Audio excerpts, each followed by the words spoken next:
ఆయన ఇక్కడ లేడు, తాను చెప్పినట్లే ఆయన లేచి ఉన్నాడు. మత్తయి సువార్త 28వ అధ్యాయము 6వ వచనం. పునరుత్థాన ఆదివార ఉదయమున తెల్లవారుచుండగా మగ్దలేనే మరియయు మరొక మరియయు క్రీస్తు సమాధిని చూడవచ్చిరి.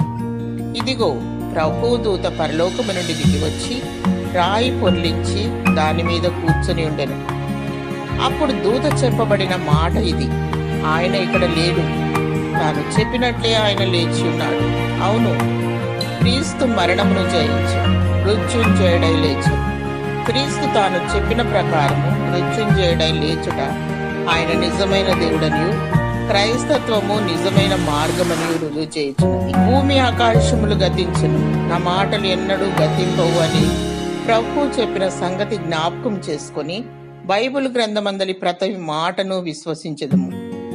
పునరుద్ధానమును గూర్చి యోబు పలికినటువంటి మాటలు: అయితే నా విమోచకుడు సజీవుడనియు తరువాత ఆయన భూమి మీద నిలుచుననియు నేను ఎరుగుదును. నేను దేవుని చూచుదను, నా మట్టుకు నేనే చూచుదను, మరి ఎవరునూ కాదు. నేనే ఆయనను కనులారా చూచుదను.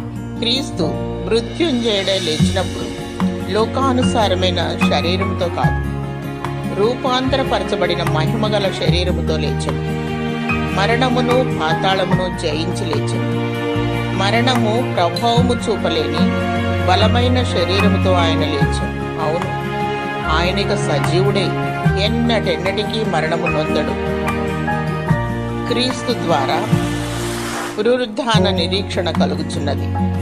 కడబూరం రోగునప్పుడు క్రీస్తునందు మృతులైన వారు మొదట లేదురు. బూరం రోగును, అప్పుడు మృతులు అక్షయులుగా లేపబడుదురు. మనము మార్పు పొందుదుము. ప్రియులారా, మనము కూడా లేపబడిన గుంపులో ఉండులాగున మెళుకువ కలిగి దేవుని కొరకు కనిపెడుదుము. ప్రభు నిన్ను దీవించి ఆశీర్వదించునుగాక. ఆమేన్.